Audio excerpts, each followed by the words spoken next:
ಇಡೀ ದೇಶ ರಾಮನನ್ನ ಸ್ವಾಗತ ಮಾಡಬೇಕು, ಆ ಪ್ರಾಣ ಪ್ರತಿಷ್ಠಾಪನೆಯ ಒಂದೊಂದು ಕ್ಷಣವನ್ನೂ ಕೂಡ ಕಣ್ತುಂಬಿ ನೋಡಬೇಕು ಅಂತ ಕಾಯ್ತಾ ಇದೆ. 500 ವರ್ಷಗಳ ಕಾಲ 1528ನೇ ಇಸ್ವಿಯಲ್ಲಿ ಬಾಬರ್ ಈ ದೇವಸ್ಥಾನವನ್ನ, ಅಯೋಧ್ಯೆಯ ದೇವಸ್ಥಾನವನ್ನ ಕೆಡವಿದ ವರ್ಷದಿಂದ ಇವತ್ತಿನವರೆಗೆ ನಿರಂತರ ಪ್ರಯತ್ನ ಹಿಂದೂ ಸಮಾಜದಿಂದ ನಡೆದಿದೆ. ಇಂಥ ಐತಿಹಾಸಿಕ ಕ್ಷಣವನ್ನ, ಜೀವನದಲ್ಲಿ ಮತ್ತೆಂದೂ ಬರದ ಕ್ಷಣವನ್ನ ನೇರವಾಗಿ ನಾವು ನೋಡಬೇಕು ಅನ್ನುವಂಥದ್ದು ಕರ್ನಾಟಕದ ಸಮಸ್ತ ಕನ್ನಡಿಗರ ಆಸೆ. ವಿಶೇಷವಾಗಿ ಈ ದೇವಸ್ಥಾನ ಮತ್ತೆ ದೇವಸ್ಥಾನದ ನಿರ್ಮಾಣದಲ್ಲಿ ಕರ್ನಾಟಕದವರದ್ದು, ಕನ್ನಡಿಗರದ್ದು ಒಂದು ಅಪಾರವಾದಂತಹ ಕೊಡುಗೆ ಇದೆ.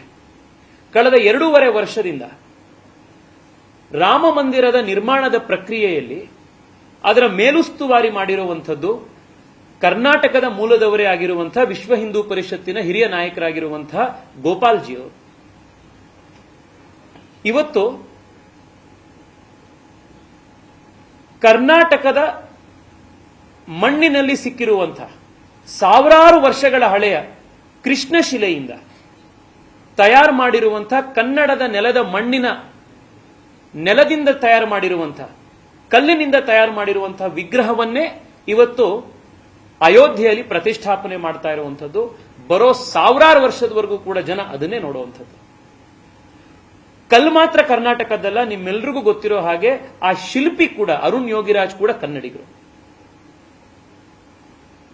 ಎಷ್ಟು ವರ್ಷಗಳವರೆಗೆ, ಸಾವಿರಾರು ವರ್ಷಗಳವರೆಗೆ, ಚಂದ್ರ ಸೂರ್ಯ ಇರೋವರೆಗೂ ಕೂಡ ಆ ದೇವಸ್ಥಾನ ಅಲ್ಲಿ ನಿಂತಿರುತ್ತೆ. ಅಲ್ಲಿವರೆಗೂ ಕೂಡ ಇದು ಕರ್ನಾಟಕದ ಕಲ್ಲು. ಈ ಶಿಲ್ಪವನ್ನ, ರಾಮನ ಮೂರ್ತಿಯನ್ನ ಕರ್ನಾಟಕದ ಶಿಲ್ಪಿ ಮಾಡಿದ್ದ ಅಂತ ಜನ ನೆನಪಿಸ್ಕೊಳ್ಳುವಂಥದ್ದಿದೆ. ಕಳೆದ 14 ದಿವಸಗಳಿಂದ ಏನು ಪ್ರಾಣ ಪ್ರತಿಷ್ಠಾಪನೆಯ ಪೂಜೆಗಳು ನಡೀತಾ ಇದೆ, ಆ ಪೂಜೆಯ ನೇತೃತ್ವವನ್ನು ಕೂಡ ಕರ್ನಾಟಕದ ಮೂಲದವರಾಗಿರುವಂತಹ ಉಡುಪಿಯ ಪೇಜಾವರ ಸ್ವಾಮೀಜಿಗಳ ನೇತೃತ್ವದಲ್ಲಿ ಆಗಿರುವಂಥದ್ದು.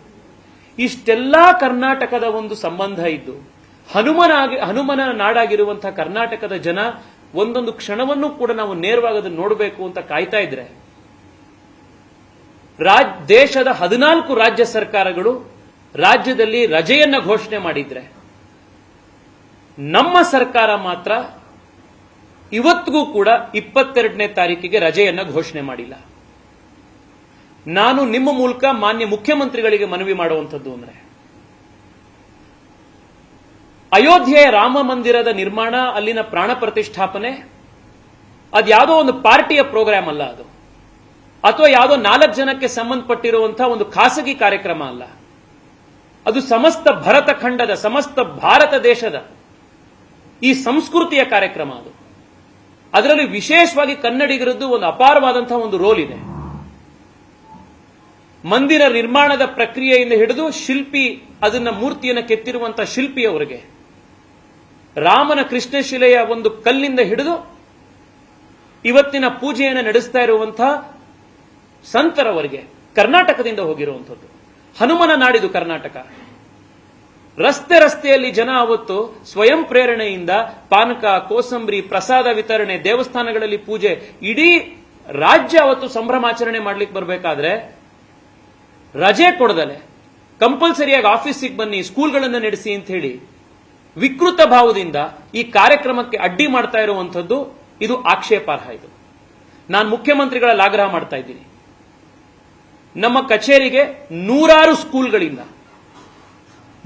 ಸ್ಕೂಲ್ಗಳಿಂದ ಮನವಿ ಬಂದಿದೆ, ಅವತ್ತು ರಜಾ ಕೊಡಿಸಿ ಅಂತ. ತಂದೆ ತಾಯಿಗಳು ಫೋನ್ ಮಾಡ್ತಾ ಇದ್ದಾರೆ, ಯಾವ್ಯಾವ್ದಕ್ಕೋ ರಜಾ ಕೊಡ್ತಾರೆ ಸರ್ಕಾರದವರು, ರಾಮನ ಪ್ರತಿಷ್ಠಾಪನೆ ದಿವಸ ರಜಾ ಕೊಡ್ತಾ ಇಲ್ವಲ್ಲ ಅಂತ. ಚಿಕ್ಕ ಮಕ್ಕಳನ್ನ ಮನೆಯಲ್ಲಿ ರಾಮನನ್ನು ತೋರಿಸಬೇಕು, ರಾಮನ ಕಾರ್ಯಕ್ರಮ ತೋರಿಸಬೇಕು ಅನ್ನುವಂಥದ್ದನ್ನ ಮನೆಯಲ್ಲಿ ತಂದೆ ತಾಯಿಗಳಿಗೆ ಆಸೆ ಇದೆ. ತಾತ ಅಜ್ಜಿ ಜೊತೆಗೆ ರಾಮನ ಭಜನೆ ಮಾಡಬೇಕು, ರಾಮನ ನೋಡಬೇಕು ಅನ್ನುವಂತಹ ಒಂದು ಆಸೆಯಿಂದ ತಂದೆ ತಾಯಿಗಳು ಆಫೀಸಿಗೆ ಫೋನ್ ಮಾಡಿ ಇವತ್ತು ರಜೆ ಕೊಡಿಸಿ ಅಂತ ಕೇಳ್ತಾ ಇದ್ದಾರೆ. ಎಷ್ಟೋ ಸರ್ಕಾರಿ ಅಧಿಕಾರಿಗಳು ಖಾಸಗಿಯಾಗಿ ಸಿಕ್ಕಿದಾಗ, ಸರ್ ಏನಾದರೂ ಮಾಡಿ ಸರ್ಕಾರದಿಂದ ರಜಾ ಕೊಡಿಸಿ ಸರ್, ನಾವು ಕೂಡ ಅವತ್ತು ಕಣ್ತುಂಬಿಕೊಳ್ಬೇಕು ಪ್ರಾಣ ಪ್ರತಿಷ್ಠಾಪನೆ ಕಾರ್ಯಕ್ರಮವನ್ನ ಅಂತ ಕೇಳ್ತಾ ಇದ್ದಾರೆ. ರಾಮನ ವಿರೋಧಿಯಂತೆ ಇವತ್ತು ರಾಜ್ಯ ಸರ್ಕಾರ ವರ್ತಿಸ್ತಾ ಇದೆ. ರಾಮನ ದ್ವೇಷಿಯಂತೆ ಮಾನ್ಯ ಮುಖ್ಯಮಂತ್ರಿಗಳು ಇವತ್ತು ವರ್ತಿಸ್ತಾ ಇದ್ದಾರೆ. ನಾನು ರಾಜ್ಯ ಸರ್ಕಾರದ ಮುಖ್ಯಮಂತ್ರಿಗಳಿಗೆ, ಉಪಮುಖ್ಯಮಂತ್ರಿಗಳಿಗೆ, ಎಲ್ಲ ಅಧಿಕಾರಿಗಳಿಗೆ ನಾನು ಮಾಡುವಂತಹ ಮನವಿ ಅಂತಂದ್ರೆ 22ನೇ ತಾರೀಕು ದೇಶದ 14 ರಾಜ್ಯಗಳು ಘೋಷಣೆ ಮಾಡಿದೆ ರಜವನ್ನು. ಕೇಂದ್ರ ಸರ್ಕಾರ ಅರ್ಧ ದಿನ ರಜೆ ಘೋಷಣೆ ಮಾಡಿದೆ. RBI ರಜೆ ಘೋಷಣೆ ಮಾಡಿದೆ. ಹಲವಾರು ಬ್ಯಾಂಕ್ಗಳ ಅವತ್ತು ರಜೆ ಘೋಷಣೆ ಮಾಡಿದ್ದಾರೆ. ಎಷ್ಟೋ ಶಾಲೆಗಳು ಸ್ವಯಂ ಪ್ರೇರಣೆಯಿಂದ ರಜೆ ಘೋಷಣೆ ಮಾಡ್ತಾ ಇದ್ದಾರೆ. ಆದರೆ ಅವತ್ತು ರಾಜ್ಯ ಸರ್ಕಾರದವರು ನಾವು ರಜೆ ಕೊಡಲ್ಲ ಅಂತ ಹೇಳಿ ಒಂದು ವಿಕೃತಿಯನ್ನ ಸೃಷ್ಟಿ ಮಾಡಿ ರಾಮನ ವಿರೋಧಿಯಂತೆ ನೀವು ಇವತ್ತು ಹೊರಗಡೆ ಬರ್ತಾ ಇದ್ದೀರಿ. ಕರ್ನಾಟಕದ ಜನ ಜನವರಿ 22ನೇ ತಾರೀಕು ಇಡೀ ದೇಶ ರಾಮನ ಪ್ರತಿಷ್ಠಾಪನೆಯ ಸಂದರ್ಭದಲ್ಲಿ ಸಂಭ್ರಮಾಚರಣೆಯಲ್ಲಿದ್ದಾಗ ಕರ್ನಾಟಕದಲ್ಲಿ ಸಿದ್ದರಾಮಯ್ಯನವರು ಸರ್ಕಾರ ಇದಕ್ಕೆ ಅವಕಾಶ ಮಾಡಿಕೊಡ್ಲಿಲ್ಲ ಅನ್ನುವಂಥದ್ದನ್ನು ಮಾತ್ರ ಇತಿಹಾಸ ನೆನ್ಪಿಟ್ಕೊಳ್ಳೋಂಗ್ ನೀವು ಮಾಡಬೇಡಿ. ಜನ ಇದಕ್ಕೆ ಸರಿಯಾದಂತಹ ಪಾಠವನ್ನ ಸಿಕ್ಕ ಸಂದರ್ಭದಲ್ಲಿ ಕಲಿಸ್ತಾರೆ. ಆ ಅವಕಾಶಗಳನ್ನು ನೀವೇ ಕೊಡಬೇಡಿ ಅನ್ನುವಂಥ ಮನವಿಯನ್ನ, ಆಗ್ರಹವನ್ನ ಸರ್ಕಾರದ ಹತ್ರ, ಮುಖ್ಯಮಂತ್ರಿಗಳ ಹತ್ರ ನಾನು ಮಾಡ್ತಾ ಇದ್ದೀನಿ. ಕಡೆದಾಗಿ ಮತ್ತೆ ನಾನು ನಿಮ್ಮೆಲ್ಲರಲ್ಲೂ ಕೂಡ ಜನವರಿ 22ನೇ ತಾರೀಕು ಅದು ಯಾವುದೋ ಒಬ್ಬ ವ್ಯಕ್ತಿಯ ಕಾರ್ಯಕ್ರಮ ಅಲ್ಲ, ಖಾಸಗಿ ಕುಟುಂಬದ ಕಾರ್ಯಕ್ರಮ ಅಲ್ಲ, ಯಾವುದೇ ಪೊಲಿಟಿಕಲ್ ಪಾರ್ಟಿಯ ಕಾರ್ಯಕ್ರಮ ಅಲ್ಲ, ಅಥವಾ ಸರ್ಕಾರದ ಕಾರ್ಯಕ್ರಮ ಅಲ್ಲ. ಅದು ಭಾರತದ ಕಾರ್ಯಕ್ರಮ, ಸಮಸ್ತ ಹಿಂದೂ ಸಮಾಜದ ಕಾರ್ಯಕ್ರಮ, 5 ಶತಮಾನಗಳಿಂದ ಇಟ್ಟಂತ ಸಂಕಲ್ಪ ಈಡೇರ್ತಾ ಇರುವಂತಹ ಕಾರ್ಯಕ್ರಮ. ಆ ಒಂದು 500 ವರ್ಷಕ್ಕೆ ಒಂದ್ಸತಿ ಬರ್ತಾ ಇರುವಂತಹ ದೀಪಾವಳಿಯನ್ನ ನಾವೆಲ್ಲರೂ ಕೂಡ ಬಹಳ ವಿಜೃಂಭಣೆಯಿಂದ ಆಚರಿಸೋಣಂತೆ. ನಮ್ಮ ದೇವಸ್ಥಾನಗಳಲ್ಲಿ, ನಮ್ಮ ಮನೆಗಳಲ್ಲಿ, ನಮ್ಮ ಮನೆ ಹತ್ತಿರದ ಏರಿಯಾದ ಮೈದಾನಗಳಲ್ಲಿ ದೀಪೋತ್ಸವಗಳ ಮೂಲಕ, ಮತ್ತೊಂದು ಮೂಲಕ ನಾವೆಲ್ಲರೂ ಕೂಡ ಭಾಗವಹಿಸೋಣಂತೆ. 22ನೇ ತಾರೀಕು ಕಾರ್ಮೆಲ್ ಸ್ಕೂಲ್ ಮೈದಾನ, ಪದ್ಮನಾಭ ನಗರದಲ್ಲಿ ನಡೀತಾ ಇರುವಂತಹ ಈ ಬಾಲರಾಮ ಉತ್ಸವದಲ್ಲಿ ತಾವೆಲ್ಲರೂ ಕೂಡ ಭಾಗವಹಿಸಿ ವಿಜಯ್ ಪ್ರಕಾಶ್ ಅವರು ಮತ್ತು 100 ಜನ ಕಲಾವಿದರು ಅವತ್ತು ಬಂದು ಹಾಡುವಂತಹ ರಾಮನ ಭಜನೆಯ ಕಾರ್ಯಕ್ರಮದಲ್ಲಿ ತಾವೆಲ್ಲರೂ ಕೂಡ ಬನ್ನಿ.